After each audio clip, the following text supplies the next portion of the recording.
Hey guys, so today bringing you another video and welcome back to the Alphabet Challenge. So this video is running Pantheon for P.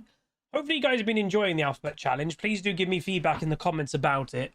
It's worth knowing that this is a POV commentary. So I'm playing it. I played this game, God, about a week ago now. It turns out doing an Alphabet Challenge, when you're doing it in a course of a week, that's 26 games, being, each letter of the alphabet. That's 2 weeks worth of content, basically. So this game, I will say, you'll quite quickly see why this is a POV commentary, but it's worth showing. We're unfortunately against a Warwick one-trick top laner, who's also duo queue versus with a Lysandra. Syndra doesn't play it, so I was just kind of pointing out, we have a duo, they have a duo, so at least that's fair, but we have some teammates that obviously don't play their champs. Obviously, it goes without saying, I'm always going to be one of those people because I'm doing an alphabet challenge. It's worth knowing this is on the Mundo's Nurse account, so it is my high rating account that was at this stage Diamond 2 97 LP. But the Warwick one trick top laner is Diamond 1. And obviously Warwick top lane has a certain reputation about it. How can I say, a lot of people who play Warwick top lane, they're playing it, and it's when you're playing against them, it's very frustrating. It's like playing against a Cassiopeia top. It's very frustrating because Warwick in top lane is all about the 1v1. It's crazy sustain. He has 1v1 CC. He's even running barrier to avoid 1v1 deaths. And it's quite on top of you, if that's the best way I can describe that. But obviously, and this is why I do a POV commentary, in the moment, I probably was getting quite annoyed. And, I will say, hopefully you watched the whole game because it actually did turn into a good game eventually for me. But doing a POV commentary, it lets me hopefully be educational, point out what I potentially have done wrong here or there, and there were definitely mistakes more in the early game.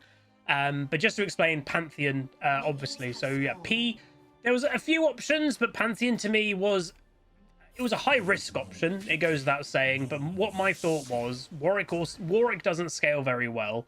He's a lane bully, but Pantheon historically is the lane bully, right? Like everyone is, right, Pantheon is so strong early game. You run Ignite, you run PTA, you should be able to win the early game.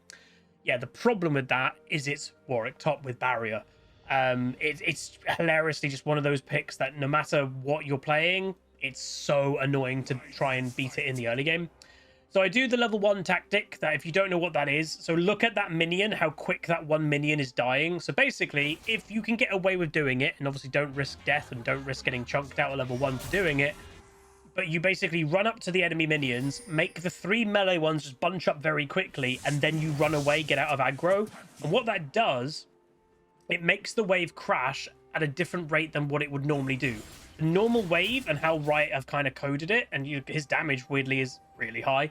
How Riot coded it is when the minions crash, they kind of like 3 melees go onto 3 melees, and the ranged minions all going to go on one to the melees as well. So it naturally is kind of even. But when you do that bunching trick, those 3 melees, because they've aggroed onto you, all 3 of them, and then you reset the aggro, instead of kind of naturally going, 3 to 3, they all go onto 1. And that's immediately going to make your, make the wave push towards you, which is always quite nice. So you can see already he's trying to get lane domination. And it's the thing, like maybe if I was a proper Pantheon player, maybe I'd know, okay, no, level 1, just fight him. Obviously, I don't play Pantheon, so I don't know at level 1, could I have just fought him? And the answer, I think, is no. He's got barrier. He's got, the less health he gets, the more attack speed he gets, the more life, healing he's going to get. And Pantheon level 1, yeah, it does damage, but he doesn't have kill pressure, really. So I kind of think I made the right call doing the lane trick. The wave is now over to me, which puts the Warwick at a bit of a compromised position. So I do a nice little damage there. So that's a really good trade. That was great. So, in my mind of where I'm thinking right now is, right, keep poking him down, and soon I'll go for a kill.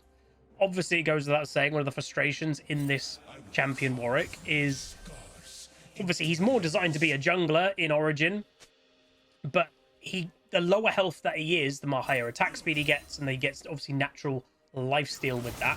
So I'm going to go for the all-in. He barriers, and he does a, I think, preemptive flash from memory. Yeah, he does a preemptive flash, and that was a good flash. Unfortunately, his healing is just ridiculous, though. Like, if you can see, he was a fraction from death, and he's now nearly already back to half health. It is kind of bonkers. Obviously, this is also why I took Ignite, because Ignite does reduce healing. But that straight away, you just know, oh boy, this is going to be a problem. Because he was really low. We nearly killed him, and I'm an early game champion as well, and he wins it. So straight away, you're already a bit like, this isn't good.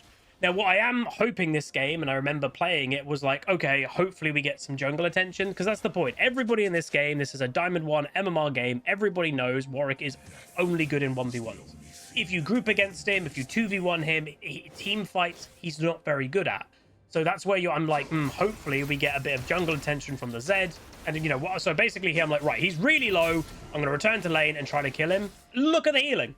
So I'm already nearly dead after just coming back into the lane. So it's a problem.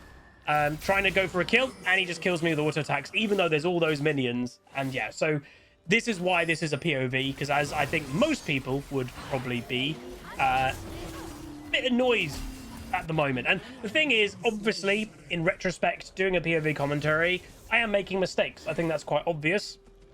But the logic of why I was fighting him is there. I'm playing Pantheon, running PTA, running Ignite. I'm supposed to be so powerful in the early game, and I poke him down and I get him low, and I'm running back to lane and he's literally under half health, and there's like 2 minion waves of mine around me. No other champions would be able to do okay in that, but it's just the Warwick angle. So it's very annoying, you know, and it is why Warwick top lane is not known as a pick that a lot of people respect. I don't know, that's probably a harsh way to say it, but it's just not. It's a very inflated, like, 1v1 pick, but that's the thing. So in the back of your mind when you're playing it, so even though Pantheon is an early game champ, Pantheon can be more useful than a Warwick later into the game. Obviously, they are somewhat similar. Both of us might be looking for flanks. Both of us might be looking to try and get the enemy AD carry. Because even an early game champion like a Pantheon can still, if they have a few items, etc., they can still do damage and basically kill an AD carry if you catch them out alone in late game. And that's by design, by the way. An AD carry should be vulnerable in late game if they're not protected or if they're by themselves. So it's where, like, again, we all can have bad games. You know, Faker can have bad games. Everybody can have bad games. But the one thing I will say is I don't absolutely give up. You know, there's some players out there at this stage of the game, and I've seen them. You've seen them, you know, in my videos, that they would just AFK right now, or they would never return top lane, or they would buy troll items, or they would literally just run into the Warwick and in all the time. I've never done that ever in League of Legends. I've never inted on purpose ever. I've never bought troll items because I'm having a bad game. I will sometimes be like, oh, this is over, I want to surrender. But if it's not a surrender, I will keep playing the game. And that's the thing. And I think sometimes people kind of forget that when it comes to not even just my content creators in general. When you're saying things out loud and you're live streaming, what that is, by the way, is venting. It's that simple. You're venting, you're annoyed, obviously. Is it doing something? It's not doing anything in game. It's hilariously, venting in general is a way that you can release tension, but and it's where I would say, like, I'm never going to say, like, oh, if I didn't do that, I would be running it down. But I would imagine if people that do run it down and properly in, or give up really easily, or troll, if they just kind of said out loud the frustrations that they're having in their head, they probably would actually be able to recover a bit in game. Because that's the thing, I try to vent a bit and talking, and yes, it can be annoying for viewers, and occasionally when I upload a video like that, you guys, the YouTube audience, go a bit ham on me for being really whatever. But the more important thing to me, and it always will be, is play the game, don't give up. And I never will. That's the thing. Not to say, like, you know, it's not a guarantee that I'm always going to do well, but I'm just never going to troll. It's that to me is the more important thing. So I'm going to go back and buy Eclipse first item from memory. I think it's Eclipse into Black Cleaver. Obviously, at this stage of the game, you know, I'm thinking, do I buy Anti-Heal? Buy Spell Shield, buy Morgana there? At this stage of the game, from memory, as I said, this was roughly a week ago for me playing this. Yeah, I kind of know I'm not going to really beat him in 1v1s. Obviously, he's got a 2-level lead on me right now. His barrier will be back up. And obviously, it goes without saying, when it comes to builds, Eclipse is a strong item, no doubt about that at all. But he gets to go Blade the Ruin King. Blade the Ruin King is a very strong item. I think potentially in mid to late game, I even buy Blade the Ruined King this game on Pantheon. It's a really strong item. Arguably too strong, and it historically has always been an item that it's always been really hard to balance. It's just an item that is so good. It gives you attack speed, it gives you lifesteal, but then it also gives you percentage health damage. Like, it's amazing. Like, there's no negative to it. And obviously when it comes to something like Warwick, who's designed to do that kind of just auto attack, etc., and heal a lot, Bork is literally the perfect item. You know, there's some champions in League that absolutely have a perfect item, and most champions have one, maybe two. And some, well, a lot, I would say a lot of champions don't, let's say, have perfect items. I would say a lot of champions have good items. I think Blade the Ruined King is an item, hilariously, on most of the champs that people build it, is a perfect item. It is just by default really good. So maybe Riot needs to look into that a little bit here or there. But I think they do like the item. And here's the thing, if I played champs that bought it, I'm sure I would like the item too. But notice, like, my champion pool doesn't really buy Blade the Ruined King. I just don't... I don't think I play any champion right now that actively buys it a lot. So right now, I think my team potentially is thinking about ganking. And obviously, I've not had any jungle help right now, which is a bit annoying because, again, the vulnerability of Warwick is outnumbering him. I have bought the anti-heal, so you can see that heart with an X across it. That basically is telling you Warwick's healing is nerfed, you know, when I've got that. And once again, so we're getting him low. You know, can I beat him? He's ulting me, and I'm just going to try and disengage. So I flash, and again, I'm going to be like, right, he doesn't have his ult. That's a big vulnerability. Can we do something about it? So this is what I'm still trying to fight him a little bit, because if I didn't fight him, then that is kind of giving up in some ways, but I'm trying to find a way to do something to him. As the game goes on, he will naturally just keep falling off. So my team does do the scuttle crabbies, and I will say I was really hopeful we were going to try and dive him or something, but they don't come this way. So you can't control where your teammates go. You know, me, Morgana, and Zed, both of them have their ultimates. Warwick doesn't have his ultimate. That would be probably quite an easy kill, you know? He might flash, he probably has barrier again, but like, that's 3 champions that do decent damage. Zed does good, Morgana does okay, Pantheon does okay at this stage of the game. You'd think that could have been a dive opportunity, but alas, not to be.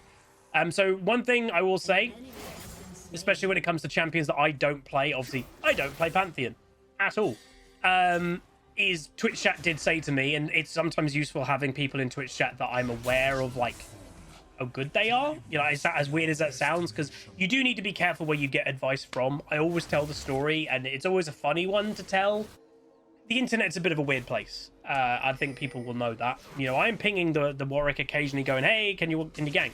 But yeah, the internet's a bit of a weird place. And I remember a couple years ago, I was like, right, I'm going to start playing Hecarim. Give him a go. Warwick's coming back to me.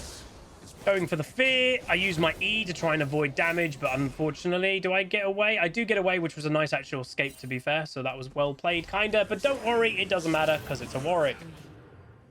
Yay. But yeah, I was picking up Hecarim, and I was doing okay on the champion, and I remember that we had a really big backseater. A guy was just trying to literally backseat every single thing I was doing. And it was just an innocent question, because, again, you should be careful of where the advice is coming from, because some of the advice that they were trying to give wasn't correct. And I was like, So I was like, oh, what's your, like, credentials? What's your summoner name? And they gave the summoner name. They were like, oh, this is me. I'm the rank 1 Hecarim on EU West. And I was like, And obviously, when you're already thinking that some of the advice isn't correct in what you would believe, I remember, like, right, I'm going to look it up, and I added that account, and what the hilarious thing happened is that person accepted me while I was streaming. So part of me was like, oh, it is the guy, because he's telling me how to play Hecarim, even though it's a bit weird, but he's accepted. And the guy didn't know what I was on about. I was like, are you the guy in my Twitch chat trying to backseat me playing Hecarim? And the guy was like, I have no idea what you're talking about. And then the guy trying to backseat us disappeared, never came back into Twitch chat.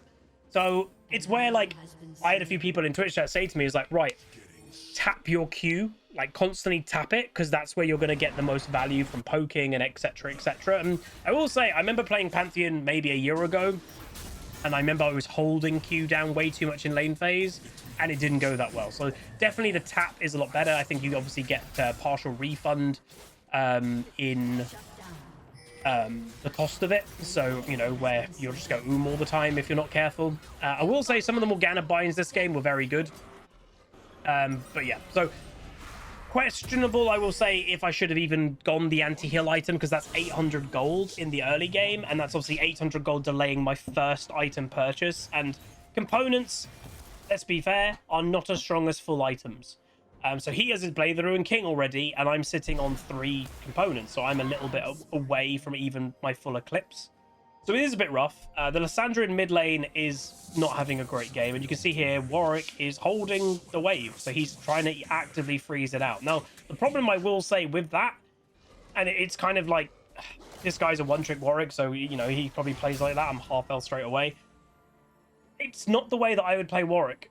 Warwick falls off in how he scales, but also in how just useful he is in general. And for me, if I was playing that, which I would never play Warwick top, but if I was, he needs to be more active, and just freezing out top lane isn't carrying. If I was him, I'd be going forward and trying to kill tower, and then, okay, I've got your tower. Right, dragon's up, I'm going to go help the dragon. That's how good top laners carry games, is they win lane, and then they carry their lead elsewhere. They don't just stay in top. They don't freeze top lane at 15 minutes into the game. Early game, sure, do it a bit, but Warwick beat me anyway in the early game, so it didn't need to do it anyway. So to me, it was just a bit of a weird time to start trying to freeze me out. And obviously, it goes without saying, you know, different junglers and stuff have different mentalities, because like there are some junglers that are like, I will never gank a losing lane. I do gank losing lanes occasionally, because like if one of your lanes is really struggling, especially I would gank a lane against something that doesn't scale, especially. But like if one of your lanes is struggling, how is that teammate going to get back into the game if you don't actively help them? So my team's doing a great job. They killed 4 of the enemy team pre-dragon. Obviously, as I said, Warwick, he's not there, and he's strong right now. He's back in top lane. So this is, to me, a prime example of someone that is playing Warwick top, wins the 1v1 practically in every game, I'd imagine, but isn't using that lead effectively. Because so many people, you know, have different opinions about what role is good for solo queue, what role is good for climbing. And worth saying, like, if any of you recently watched the challenge that Aloy, DeBows, and Tyler 1 did, notice how all 3 of them, 2 of them are top lane mains by default, but even Tyler was playing quite a lot of top lane. Top lane is an incredibly powerful solo queue role. A lot of the champions are incredibly powerful, but you have to play in the right way. And the right way is, yeah, win your 1v1 or play a hyper-scaling champion if you don't, but get involved. The whole meta about just staying top lane was really powerful a year ago, but that whole playstyle has kind of been nerfed away. So I am now getting pings of teammates kind of going, hey, we can do something. 17 minutes into the game is my first bit of help. So Syndra comes over, I still die, but then we get an assist from the Syndra. So that was something. Unfortunately, the first time that I have teammates coming to top lane, there's also 4 people in top lane, including the Warwick. But my team are now countering this. So Zeri's here, Morgana's here. So the army is finally assembled, and it turns into 3 for 2. So it's still positive, but like it was really weird to me that like, okay, I've not had a single gank in 17 minutes, and then suddenly it turned into like a 4v4 top lane eventually. I'm like, what the? Bit weird. So Zeri goes down, but then Lysandra gets killed after it. Probably worth for the Lysandra. I know this Lysandra was struggling as well in the early game, but that was a shutdown kill for her. So it's, again, probably worth it. Also stops the Zeri killing top lane tower potentially. So I was going to run over and get the Reds buff because it was just lying on the ground. Unfortunately, it despawned. But yeah, so I'm now going to go bot lane. Because again, that's the natural thing to do. My bot lane has killed the tower. What normally happens is people swap around. So either my solo laner will go top or my bot lane will go top. It's the natural thing. And then normally Warwick would then come bot. But hilariously, look at the minimap. Warwick is still top. Again, I'm not trying to get personal or anything, but I would just properly imagine that this guy just plays top lane and he just plays 1v1 Warwick and he doesn't really know what else to do. It's the nature of Warwick players almost. So annoyingly, again, the moment I go bot lane, I'm straight away getting ganked by the Rengar and the Bard. It did worth showing. I think maybe you caught it in tab showing. For some reason, yeah, Warwick's dead. Why didn't my teammates come when I was top lane? It's weird, because again, Zed would have killed this guy for free. Yeah, the Bard has Cosmic Drive on Bard. I have no idea, genuinely. I've seen some really, really weird, odd stuff in the like last couple weeks. Weirdly, I think it's just Bard as a character just attracts kind of odd trolley builds. There isn't probably going to be a stronger build than his natural support build, but I don't know. Obviously, I guess the mentality behind it is there obviously are some bards, nice skills there. There's some bards that rush deadmans, which obviously is about movement speed, and bard is about roaming, is naturally his kit, because you're wanting to collect meats. But then Cosmic Drive isn't a tanky version of it, it's an AP version of it, so I guess you do a bit more damage, but you're also getting the movement speed from Cosmic Drive. The thing with that, though, as weird as it may sound, if you're going Cosmic Drive, I potentially would go like Electrocute Bard. If you're going a full AP item first, then maybe Electrocute would be more beneficial. So anyway, back to bot lane. And it is worth knowing, we're 20 minutes in, and I said at the beginning, you know, I'm not giving up. I'm still playing the game. This game does turn around for me. So it is sometimes worth showing, you know, overall, I would say to people, if you're wanting to climb, play a late game hyper carry. Hilariously, a lot of late game hyper carries aren't even weak in the early game anymore. But I would say 9 times out of 10, play something late game, do okay in the early, and then you can carry the late. But, and this is where some people I think have said to me over the years, it's like, oh, you're not useless as a non-scaling champion in late game. Yeah, you're not, but it's just where sometimes I will say, how to word it.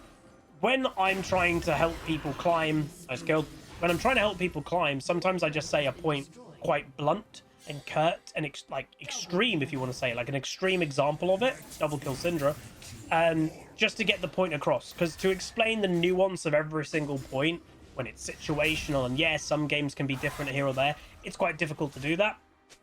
So for me, when someone goes, Huzz, I want to climb, what should I do? Yeah, my advice is to play late game champs, not early game champs.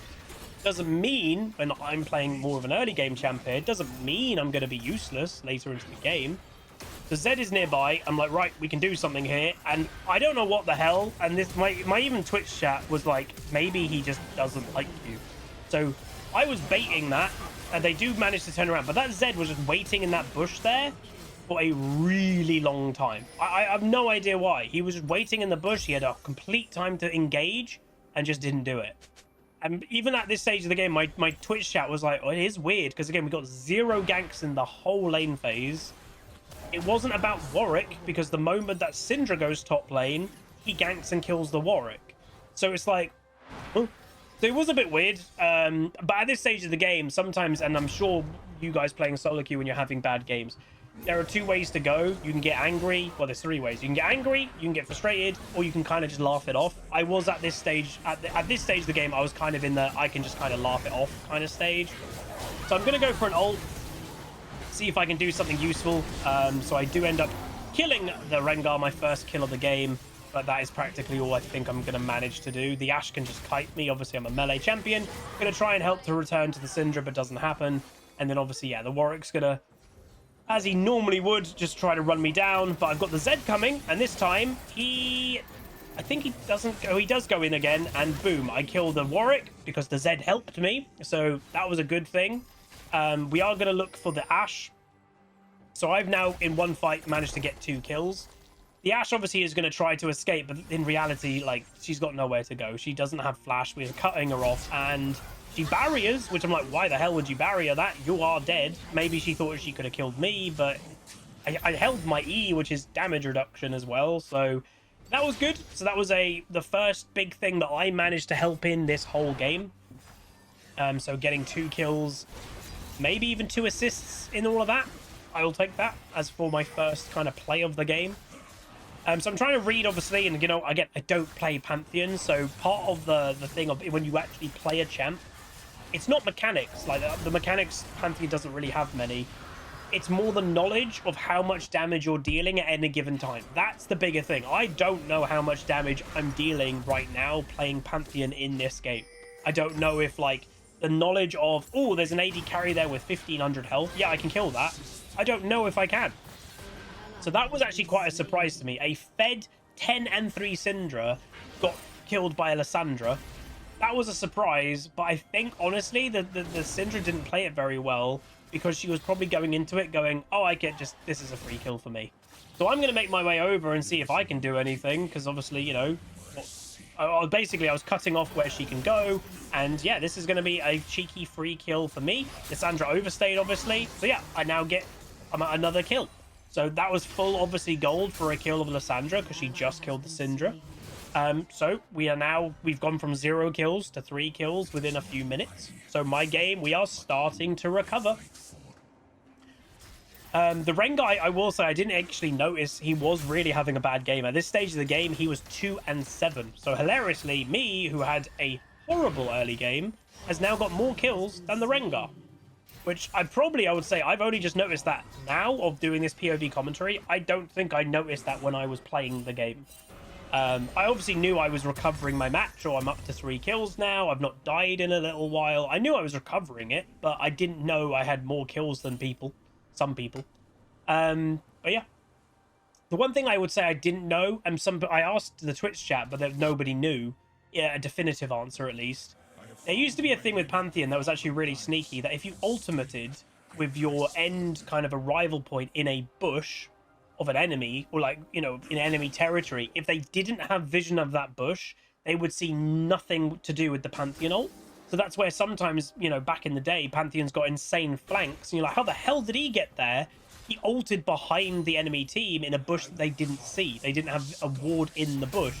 I don't know if that's still a thing, because I was thinking about doing that here or there during this game, but because I didn't know if that was a mechanic that got deleted, how stupid would it be if I went for a flank with my ultimate and I just basically inted, like, because they saw me the entire time. So I was a bit nervous if they're doing Baron or not, but it turns out they're not doing it. I would just like a ward on there. Weirdly, they're all in our red jungle.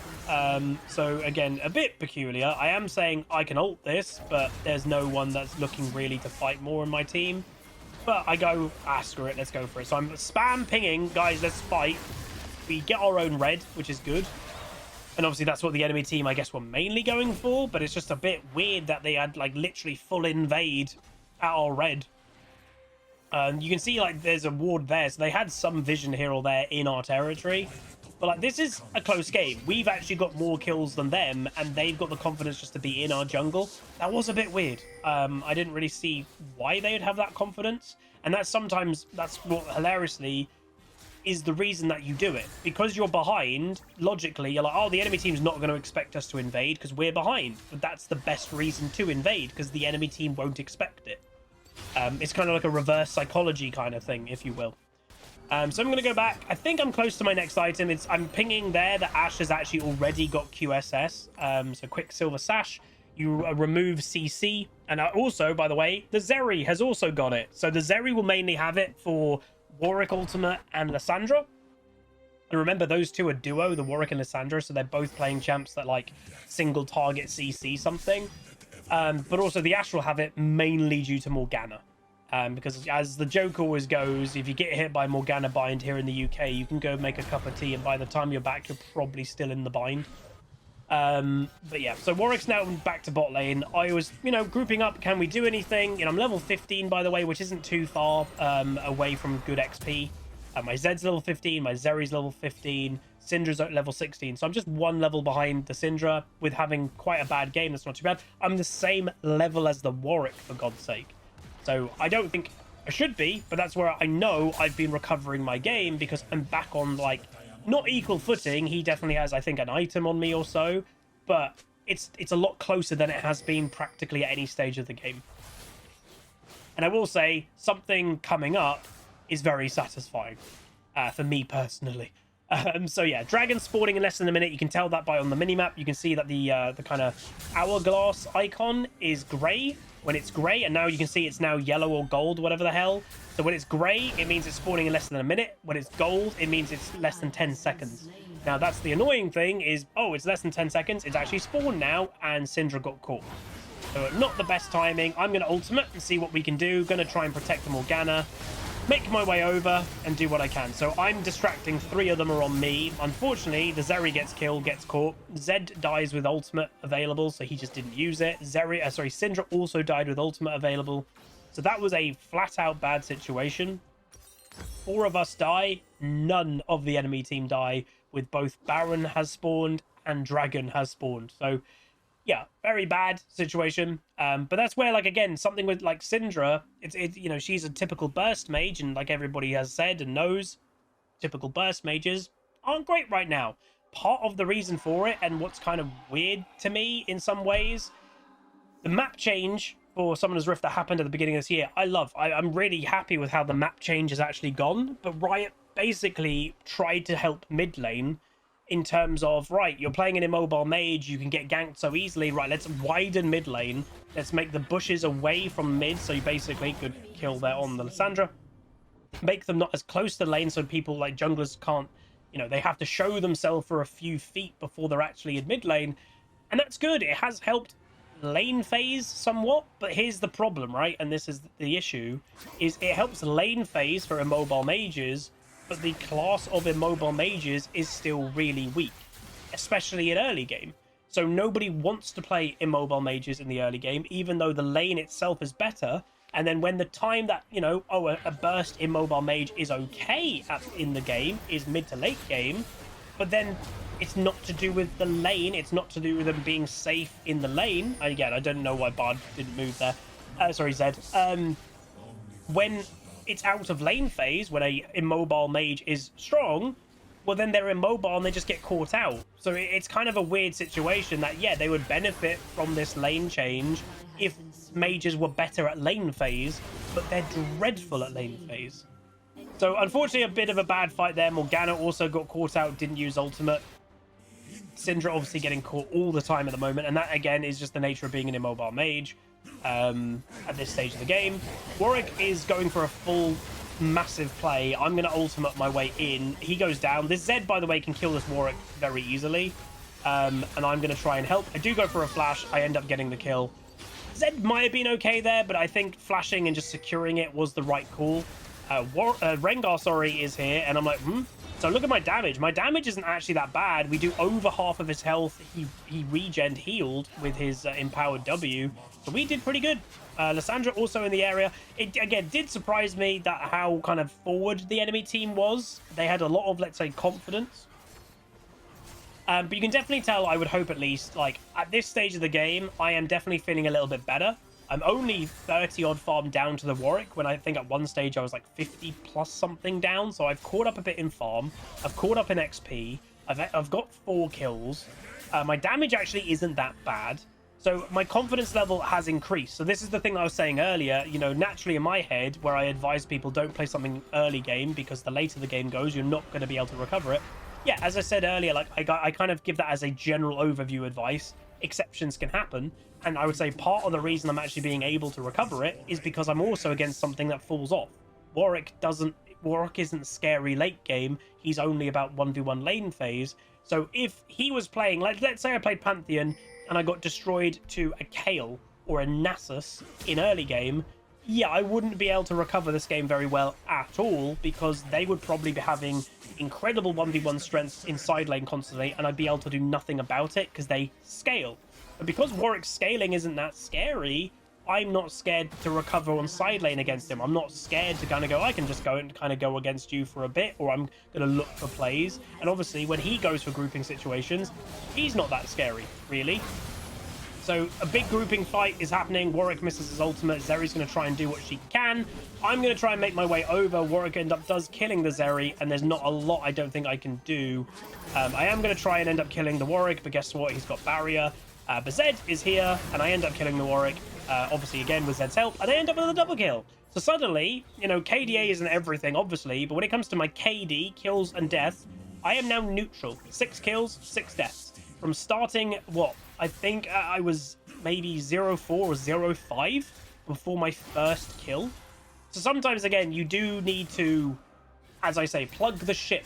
If you're on a leaking ship and you're 0-5, plug the ship. Stop dying. Dying, I would say, as I've said to many people, when people go, you're trying to climb, and people come to my Twitch chat a lot and go, I'm Emerald, I want to be Diamond. It's really hard for me to give advice because I don't know the person. I don't know what champs they play. I don't know anything. But one of the most generic bits of advice I can give people is stop dying. And obviously, unless you're doing a Bouse of Fs strategy, which has been nerfed a lot, dying is usually a way that you can identify where you could do something different. And not every death is equal. Some deaths you actually willingly take, because if you die and you force an engage, but then 3 of the enemy team die, that's probably worth it. But especially in 1v1s in lane phase, if you're ending up lane phase and you're 0-5, probably not worth it most of the time, you know? So I'm now kind of looking for a little bit of a pick situation if I can. I'm level 17. Unfortunately, everyone's gone. So just the nature of the enemy comp with having a Bard, having a Lissandra, having a Warwick, it wouldn't shock me if they were like bushwooking it. You know, they've got pick stuff. They've got 1v1. Just, you know, click a Lissandra ultimate on somebody, try to pick them. Click, you know, aim your Warwick ultimate, try to pick them. That's kind of what the enemy team has got. More than pretty much anything, which I would say isn't great for your overall team comp when you're actively kind of like doing 5v5s. And that's the thing, the enemy's weakness is grouping this game, because they've got things that are more about 1v1ing and more just like individual stuff rather than masses of AoE damage. Rengar doesn't do masses of AoE, Warwick doesn't do it, Bard obviously doesn't do it. So I actually blocked that, so I blocked the damage. Amazing Zhonya's by the Morgana there. I also then CC the Lissandra. She dies. So Warwick wasted his ultimate. So we end up killing him. I'm ulting, which I just realized, obviously, the... and here... really nice spear. So that's an actual ace. Rengar was actually trying to damage me while I was ulting away. And we end up killing an ace. So we only lost Zed in that whole interaction. Morgana, I will say, was near enough MVP that fight, though. She hit some CC, but then she perfectly black shielded and Zhonya's the Warwick ultimate, and that would have enabled Warwick to, well, probably kill Morgana, but also heal up from his ultimate. He didn't get to do that. And then Lissandra, because I guess maybe they were trying to do a coordinated play as the duo, it didn't work. Lissandra was then just alone against Zeri, who has QSS, and there we go. I don't actually remember. Did we actually end? Oh, we do. For some reason, and it hadn't happened, maybe it's a different game, I thought there was one stage that I 1v1 the Warwick and killed him. But obviously I did kill the Warwick a few times. But yeah, maybe it's a different game, that I had a bad early game and then I turn around and kill that person later. I thought it was this game, but apparently it wasn't. Because yeah, I don't think ever 1v1 the Warwick in mid to late game. But this is a good example of having an absolutely abysmal early game, and I did. And, you know, did I get a little bit annoyed or tilted against the Warwick? Yeah, he's a very annoying and tilting champion to play against. But I get promoted back to Diamond 1 for this game. I do 25.4k damage. So the Warwick, who did all the early game stuff, is just over 1,000 damage more than me. He has 3 kills than me, but he also has died once more. It's, again, nature, or I would say, of Warwick does fall off. Yes, he is so frustrating to lane against, but how would I put it? Playing against a Warwick top lane is kind of like what people used to think Teemo about. And how you used to beat Teemo back in the day. And this is the weird thing, because it's kind of changed because modern champions are stronger and Teemo isn't as good. But back in the day when Teemo was pretty good and pretty much the most hated champion league, you beat a Teemo by ignoring a Teemo. And that's probably what I should have done this game. But it kind of goes against my kind of like, wait, I should be ignoring the Warwick, but I'm playing Pantheon and I've got PTA and Ignite. I should look for kills. But no, I should have ignored him and then look for mid-game picks with my ultimate on other people on the map. But anyway, that is going to be it. Hopefully you guys enjoyed. This was letter P. If you are enjoying the series overall, please do throw a like on it, throw a comment, throw a subscribe, and I'll see you guys next time. Peace. Call down the reckoning to bring back hope and peace. Restore our glory to live forever. Bring down the dark regime and